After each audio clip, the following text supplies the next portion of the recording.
Hey. I've been wanting to make a DeAaron Fox video for quite some time now. I just was struggling to find the exact angle that I want to center the whole thing around. But luckily, it finally came to me this morning. And listen, I understand that comparing players in the league has become a sort of sin in NBA discourse and discussion, but I just couldn't shake the resemblance that I saw when watching DeAaron Fox play and how it reminded me a lot of former Wizards all-star John Wall. Both are super athletic, quick, and just able to blow by about anyone in the league, and they share very similar skill sets. Both Wall and Fox are point guards, and while I would call Wall a better career playmaker, Fox probably has a better overall scoring profile. But you'll be able to find the glaring difference between these two players if you put their careers side by side and look solely at the team success throughout their time spent on their teams. In fact, let's take a quick deep dive into this Sacramento Kings franchise. Trust me, it will be fun.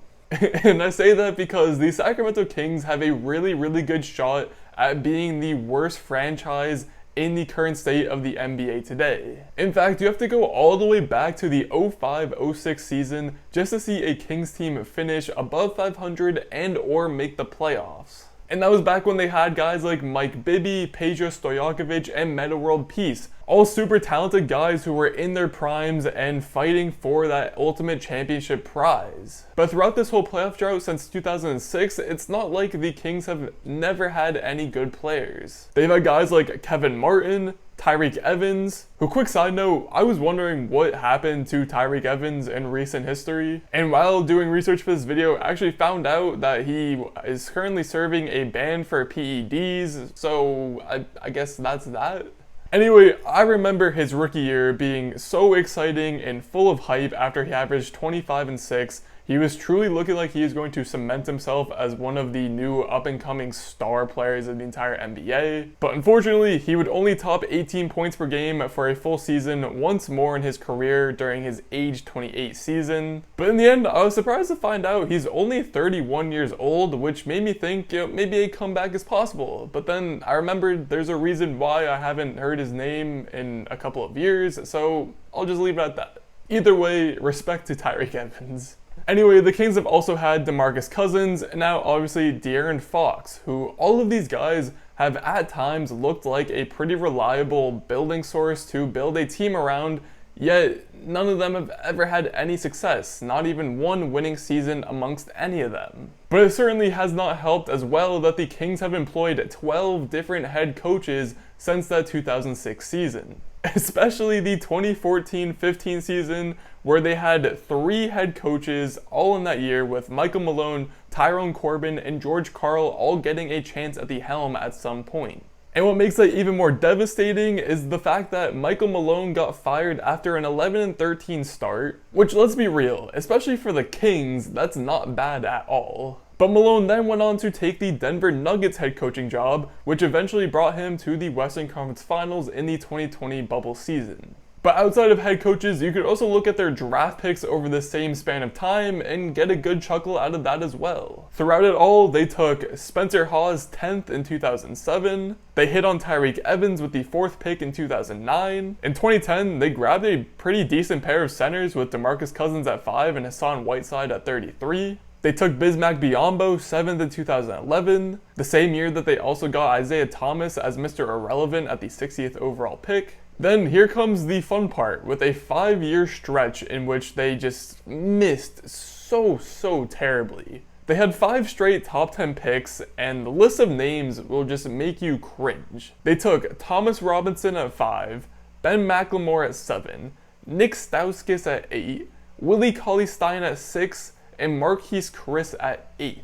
I don't even know what to say to that. Now, to be fair, since 2017, they have done a much better job at drafting. They've gotten Marvin Bagley at 2, which, say what you want about Bagley, but he has shown some stuff. He has potential to show more stuff. I'll just leave it at that. Tyrese Haliburton had an absolutely awesome rookie season and was in the runnings for Rookie of the Year, which as a back lottery pick is absolutely amazing. We just saw Davion Mitchell absolutely kill it at the Summer League and help lead the Kings to the championship in Las Vegas. And of course, we have the man of the hour, DeAaron Fox.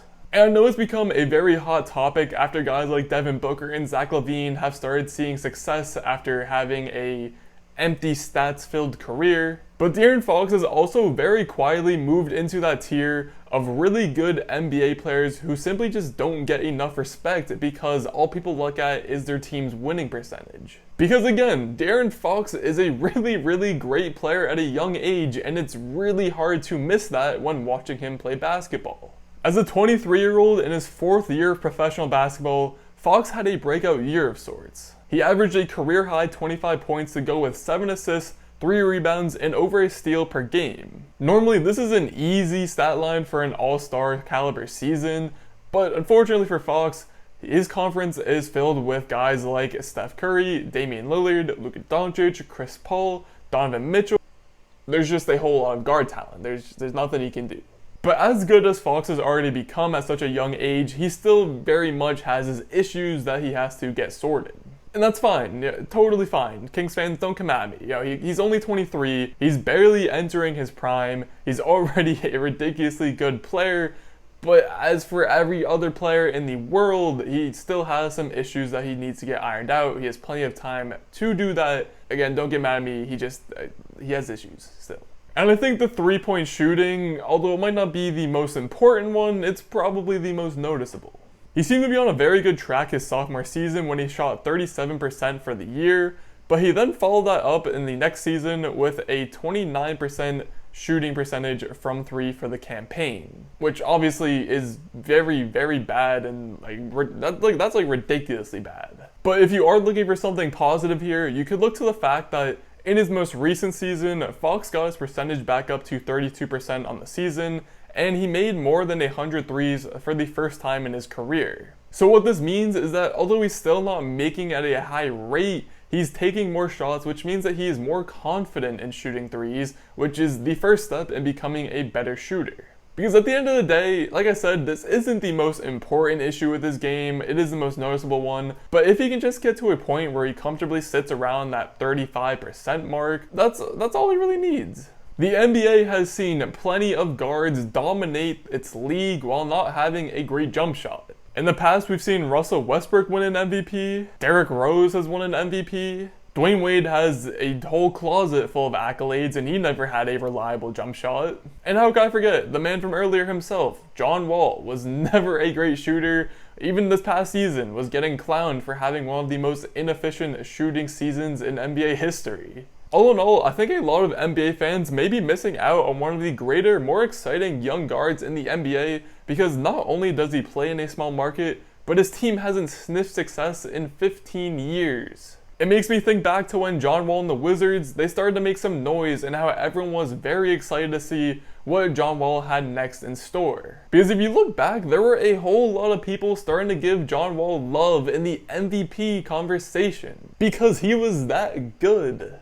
Until obviously he had the many long-term injuries that would ultimately affect his game, make him miss a whole lot of time, and lead to today's date where he's now a point guard on his decline, can still give you some good efforts, but ultimately, again, just on his decline.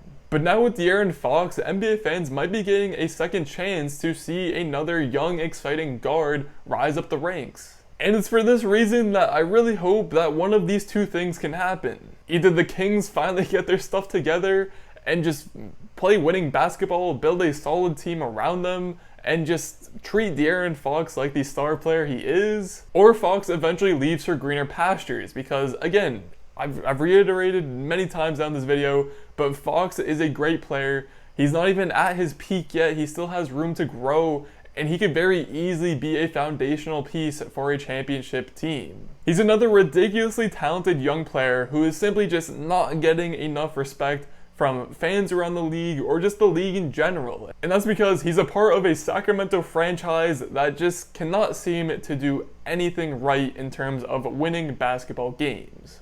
And if you've made it to this point in the video, then congratulations, you're a real one. Now, if you enjoyed this video, maybe think about hitting the subscribe button, should be somewhere in this general direction. Or if you're not sure yet, maybe check out another video which should be in this general direction. Either way, thank you for watching.